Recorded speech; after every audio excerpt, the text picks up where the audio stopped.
À l'heure où il y avait un renouvellement qui était prévu dans un autocar du réseau Rémi de l'Indre, Rémi 36, parce que c'était adapté au territoire, il y a des usines de biométhanisation qui se construisent sur le Berry, eh bien on a fait le choix d'investir dans un autocar au gaz naturel véhicule. On produit de plus en plus pour jeter de plus en plus et que c'est plus possible. On permet à des gens de s'équiper à bas prix, des gens qui n'ont rien, qui ont juste leur appart avec 4 murs et puis même des fois pas de quoi dormir. On peut les équiper avec des choses qui partiraient à la benne. Dire ah bah ça n'a pas de sens pour moi, je ne vais pas l'acheter, je peux faire autrement, je peux acheter de seconde main, je peux mutualiser les usages, je peux le fabriquer moi-même.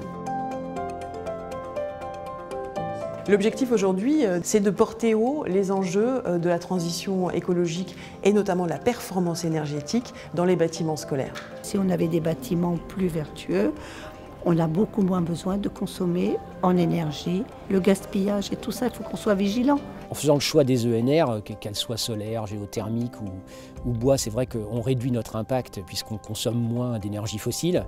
Et puis c'est aussi contenir effectivement nos quittances. Vous êtes à la chaufferie biomasse du réseau de chauffage urbain de la ville de Châteaudun, qui dessert lycée, maison de retraite, hôpital, centre de détention de Châteaudun. Nous brûlons de la plaquette forestière et de la rafle de maïs afin d'assurer le chauffage et l'eau chaude sanitaire.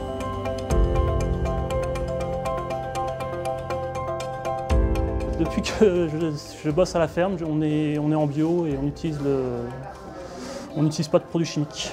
On est attaché à ce qu'on plante, mais on apprend que voilà, il faut vivre avec un écosystème. Et vivre avec un écosystème, c'est accepter que ça ne se passe pas comme prévu. Puis quoi meilleur de manger ces légumes qui n'ont pas été traités. Sur nos communautés de communes, il y a la démarche de compostage n'est pas proposée. Alors du coup, c'est de voir avec nos propriétaires et avec nos voisins de mettre en place un composteur et de les inviter à développer ça, à réduire leurs déchets.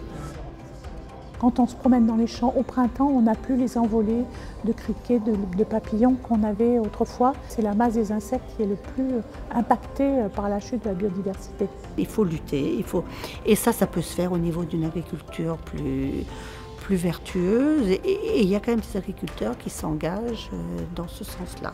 Depuis qu'on a replanté des arbres, maintenant ça fait 4 ans qu'on a changé de modèle et on a des récompenses parce qu'on a à nouveau des lièvres, on a à nouveau des perdrix et on a plein d'insectes et plein d'oiseaux.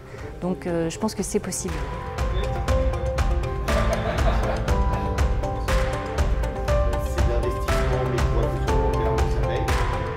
J'ai pu rejoindre un collectif citoyen qui participe à la transition énergétique et j'ai pu trouver des gens qui partageaient mes préoccupations, mes idées et mon envie d'agir. On réunit des dizaines de citoyens, 10, 40, 50, qui se regroupent et qui décident de passer à l'action, de faire des projets d'énergie renouvelable sur le territoire et de travailler avec les entreprises locales, avec les collectivités et avec les citoyens d'un bassin de vie pour passer à l'action.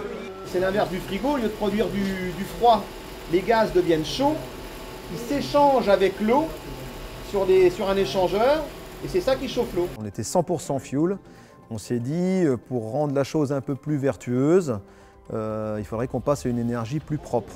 Et donc la géothermie s'est imposée. On est, je crois, avec nos concitoyens dans comment on s'organise aujourd'hui pour avoir un monde qui soit un monde agréable à vivre, pour donner aux générations qui viennent toute la confiance qu'elles doivent avoir dans la capacité à vivre sur cette planète. Il faut qu'il y ait une dynamique de projet. Donc la COP, c'est une dynamique de projet et nous, on trouvera les moyens pour accompagner la plupart de ces projets. On se rend compte que ce n'est pas qu'une affaire d'investissement. En tout cas, ce n'est pas que des dépenses d'investissement, c'est aussi des moyens humains. Une COP, c'est aussi une aventure humaine, on le voit bien, et donc il faut aussi soutenir tout ça.